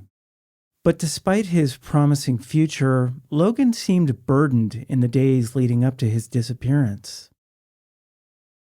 On the morning of May 19, 2016, Logan was last seen by his grandmother at their home. He appeared distracted and preoccupied with thoughts he didn't share at the time. That morning, he left the house and no one saw him again. Later that day, Logan's car, a black 1996 Chrysler Sebring, was found deserted on the shoulder of Interstate 5 near mile marker 92. His wallet, phone, and driver's license were left in the car, but Logan was nowhere to be found. The vehicle showed no signs of struggle or foul play, exacerbating the mystery of his disappearance. Inside his wallet were his debit card, driver's license, and $25 in cash.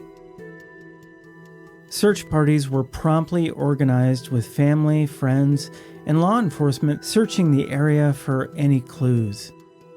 Despite the use of search dogs and local community support, their efforts failed to locate Logan. Several drivers reported seeing a young man fitting Logan's description walking along the interstate. One witness saw a man resembling Logan standing outside the parked car on Interstate 5, accompanied by 2 white men. Another witness reported seeing Logan's vehicle swerving across lanes and crashing into the center median around 2 p.m., with a man exiting the passenger side and running into the woods. These conflicting reports added further confusion to an already baffling case. A search with cadaver and tracking dogs in those woods lasted 6 hours, but yielded no results. As days turned into weeks, Logan's family remained hopeful. They made public appeals for information, sharing Logan's story on social media and with news outlets. The case even gained national attention, being profiled on the investigation discovery series Disappeared in 2018 and on Dateline NBC's podcast Missing in America in 2023, but no significant leads were found. Speculation about Logan's disappearance has been widespread. Some believed he had voluntarily disappeared, possibly due to mental health issues or a personal crisis. Others feared he'd been abducted or was a victim of foul play.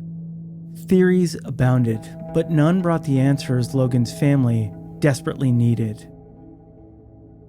The emotional toll on Logan's family and community has been severe. Despite the pain, the hope for uncovering the truth remains. The case is still open, with law enforcement reviewing any new tips. Logan Schindelman's disappearance serves as a chilling reminder of how quickly a life can become a mystery. His story leaves us with more questions than answers, a young man lost in the shadows of uncertainty.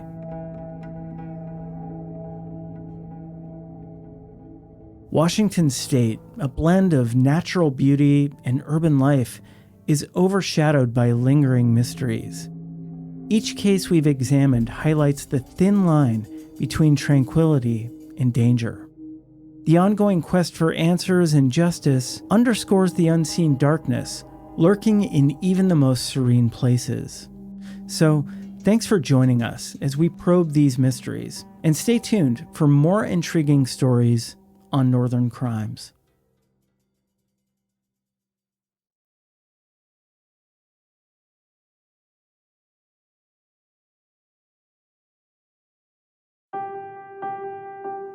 There's something about the Pacific Northwest.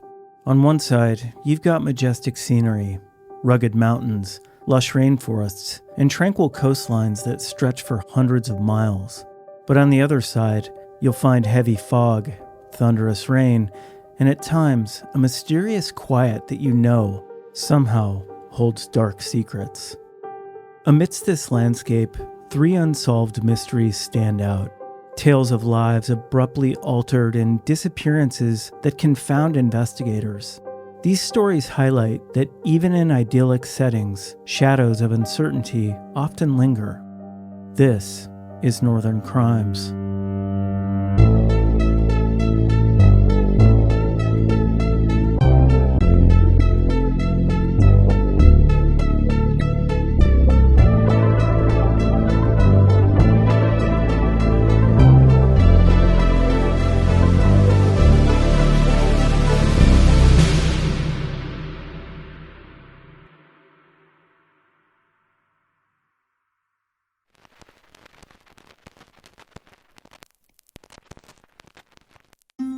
In the quiet town of Bremerton, Washington, nestled in the misty embrace of the Pacific Northwest, an unsettling mystery continues to haunt the community. It's a place known for its naval shipyards and picturesque views, but for the Pickler family, Bremerton is a town shrouded in heartache and unanswered questions. In January 2006, the life of a young, promising actor took a tragic turn, and his story has since become one of the most baffling unsolved cases in the region. What happened to Joe Pickler? Today, we delve into his life, his mysterious disappearance, and the questions that still linger. Joseph David Wolfgang Pickler was born on February 14, 1987 in Bremerton, Washington. From a young age, Joe stood out.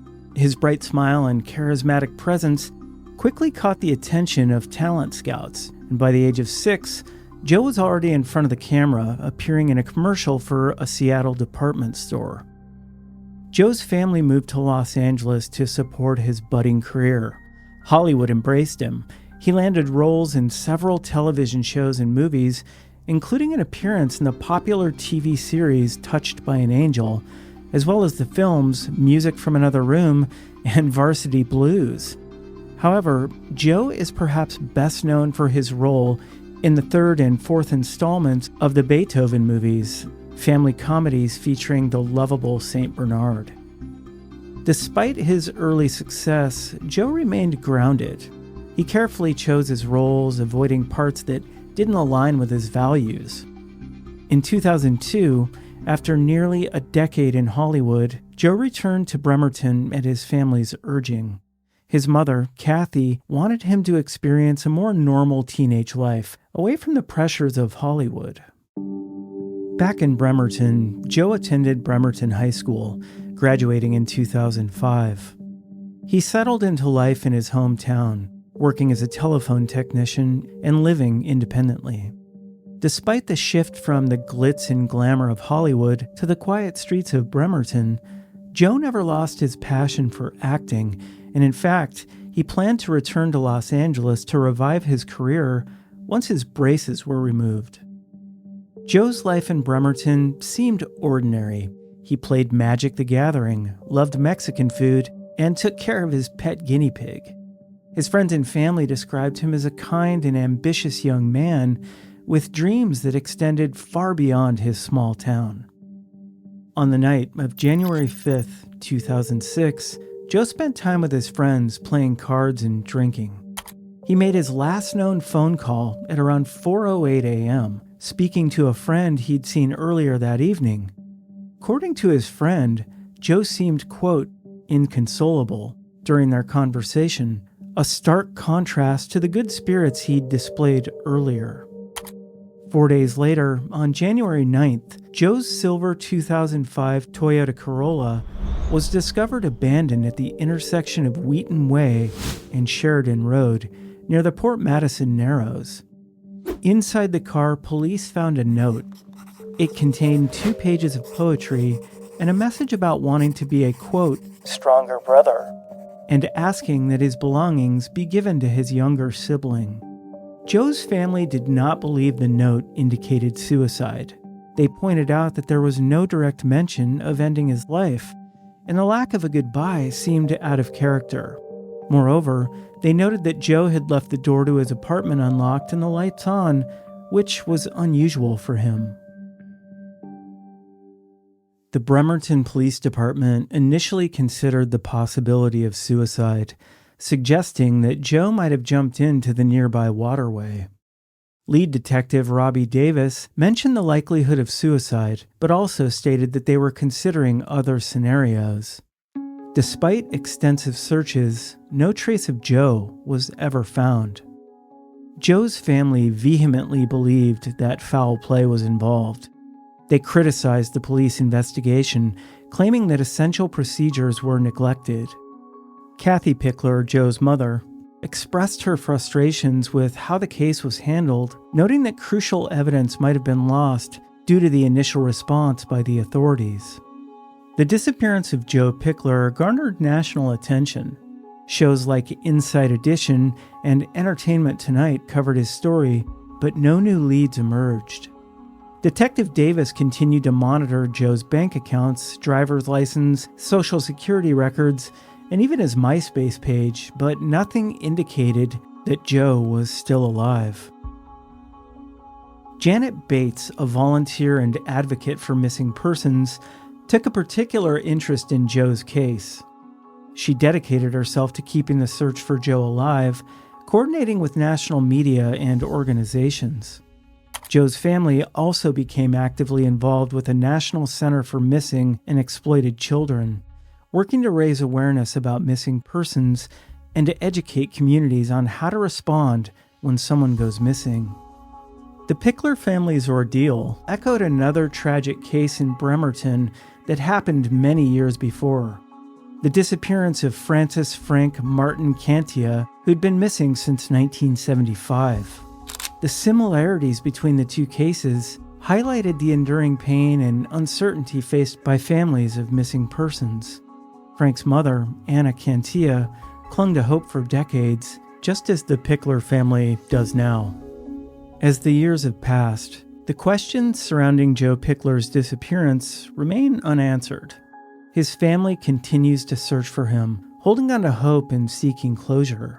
What happened to Joe Pickler on that cold January night in 2006? Did he tragically end his own life, or was he a victim of foul play?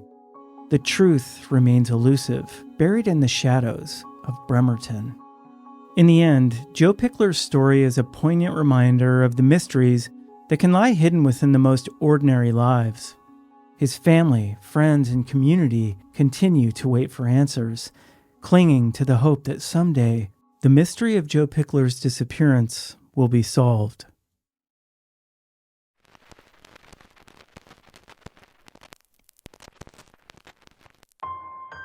In the serene, fog-draped landscapes of the Pacific Northwest, mysteries often seem to blend seamlessly with the natural beauty. One such enigma revolves around a young woman named Leah Roberts, whose sudden disappearance in March 2000 continues to baffle investigators and haunt those who knew her. What began as a soul-searching journey inspired by literary legend Jack Kerouac ended abruptly in the rugged terrain of North Cascades National Park. What happened to Leah Roberts? Let's unravel the threads of her life and explore the haunting mystery that remains unsolved. Leah Toby Roberts was born on July 23, 1976, in the suburbs of Durham, North Carolina. Growing up, Leah was known for her vivacious spirit, curiosity, and love for adventure. She had two older siblings, Kara and Heath, with whom she shared a close bond. Life took a challenging turn for Leah when she was just 17. Her father was diagnosed with a chronic respiratory disease, a heavy burden for any young person to bear. Despite this, Leah excelled in school and pursued her passion for learning by enrolling at North Carolina State University, majoring in Spanish and anthropology. But during her sophomore year, another tragedy struck. Leah's mother passed away suddenly from heart disease. This loss hit Leah hard, but she found a way to cope by throwing herself into her studies and personal interests. However, fate dealt her another cruel blow in 1998 when she was involved in a severe car accident that left her with a punctured lung and a shattered femur. Surgeons implanted a metal rod next to her femur to aid in its healing. Despite these hardships, Leah showed remarkable resilience. She told her sister Kara that she felt, quote, born again after her recovery, a testament to her indomitable spirit. But just when it seemed things were stabilizing, Leah's father passed away in the spring of 1999, shortly before she was to leave for a field program in Costa Rica. Leah decided to continue with her plans, seeking solace and perhaps a new perspective in her travels. Leah's return from Costa Rica marked a significant shift in her life. She dropped out of college just months before graduation, despite her siblings' protests. Leah began to explore new passions, learning guitar, taking up photography, and immersing herself in literature. She was particularly drawn to the works of Jack Kerouac, especially his novel The Dharma Bums, which detailed his own spiritual journey in the mountains of the Pacific Northwest. On March 9, 2000, Leah decided to embark on her own Kerouac-inspired adventure. She withdrew $3,000 in cash, packed her belongings, and left a note for her roommate, Nicole Weeks, stating she would return in a few weeks. Leah's note was curious, referencing Kerouac and including the line, quote, "I'm not suicidal. I'm the opposite." Leah's journey took her across the country with her debit card tracking her movements. She spent a night in a hotel in Tennessee, then continued west along Interstate 40. By March 13th, she had reached Brooks, Oregon, where she was captured on a gas station surveillance camera, appearing calm and in good health. From there, Leah headed north to Washington State. On March 18th, joggers discovered her white 1993 Jeep Cherokee wrecked at the bottom of a ravine off Canyon Creek Road in the North Cascades National Park. The car had plummeted down the slope at high speed, but investigators found no blood or signs of injury inside, leading them to believe the vehicle had been abandoned before it crashed. Inside and around the Jeep, Leah's belongings were scattered. Clothes, passport, driver's license, credit card, checkbook, guitar, CDs, and $2,400 in cash. Even her mother's diamond engagement ring, Leah's most prized possession, was found under the floor mat. These clues suggested Leah had not strayed far, yet she was nowhere to be found. The scene raised more questions than answers. Blankets and pillows hung in the Jeep's windows indicated it might have been used as a shelter. Additionally, cat food and a carrier hinted that Leah's kitten, Bia, had accompanied her, though the cat was never found. The investigation revealed that the Jeep starter relay had been tampered with, allowing the car to be driven without anyone behind the wheel. Fingerprints were found under the hood, but they didn't match any suspects, including a man Leah had reportedly interacted with at a restaurant in Bellingham shortly before her disappearance. As the case grew colder, theories about Leah's fate abounded. Some speculated she might have suffered a head injury in the crash and wandered into the wilderness, possibly falling victim to the elements or foul play. Others believed she might have staged her disappearance, seeking a fresh start away from the traumas of her past. In 2006, a second search was conducted with cadaver dogs and metal detectors, but no new evidence was found. The discovery of male DNA on Leah's clothing added another layer of mystery, but provided no concrete leads. More than 2 decades have passed since Leah Roberts vanished in the misty woods of the Pacific Northwest. Her car remains in police custody, a silent witness to the enigma of her disappearance.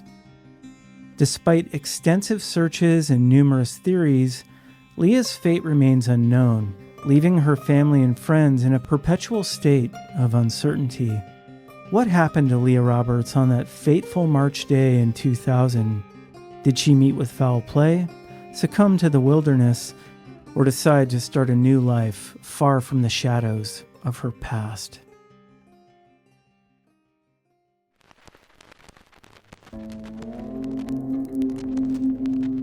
In the picturesque town of Hood River, Oregon, where orchards stretch out like a green ocean beneath the shadow of Mount Hood, the peaceful community was shattered by a chilling crime. In June 2001, the lifeless body of 41-year-old Eric Tomiyasu was discovered in his remote home, surrounded by his beloved fruit orchards. What appeared at first to be a natural death quickly unraveled into a perplexing murder case filled with strange events and haunting questions. What happened to Eric Tomiyasu in his secluded home on Binns Hill Road? Let's delve into his life and the mystery that continues to baffle investigators. Eric Tomiyasu was born and raised in Hood River, Oregon, a small town known for its stunning landscapes and tight-knit community. Growing up, Eric was known for his kind nature, hardworking spirit, and love for the outdoors. He spent much of his childhood helping his family with their orchard business, learning the intricacies of fruit farming from a young age. As a teenager, Eric was a dedicated student and a talented athlete. He excelled in school and on the soccer field, earning him respect from his peers and teachers alike. His passion for horticulture grew, and it was clear that he would follow in his family's footsteps, continuing the legacy of their business. After graduating from high school, Eric attended college where he studied agricultural sciences. He returned to Hood River with a vision to expand and modernize the family business. Eric's hard work paid off as he successfully transformed the orchard into a thriving enterprise, gaining a reputation as a respected and innovative orchardist. Eric was known for his generosity and community involvement. He was always willing to lend a hand to neighbors and friends. His close-knit group of friends included Don Dixon, a business consultant who would later become a central figure in the investigation of Eric's death. On June 2001, Eric decided to explore a romantic relationship with his longtime friend Diana Anderson. On the night of their date, they visited Eric's remote home. The evening took a strange turn when they heard mysterious noises outside, knocking on the house and the doorbell ringing, but no one was there when they checked. This unsettling experience left both Eric and Diana feeling uneasy. A week later, Eric had not been heard from, prompting concern among his friends and family. Don Dixon, worried after receiving calls from mutual friends, decided to check on Eric. Using a spare key, he entered Eric's home and was immediately hit by a foul odor. He discovered Eric's decomposed body lying naked on the bed. Shocked and horrified, Don called 911. Hood River County Sheriff Joe Wampler and his deputies arrived at the scene. Initially, they suspected that Eric had died of natural causes. There were no visible signs of trauma, no bullet holes, and no shell casings. In an effort to spare the family from further distress, Sheriff Wampler instructed Don Dixon to burn the bed and soiled bedding. But the next day, during the autopsy, it was revealed that Eric had been shot 3 times in the head with a .22 caliber gun.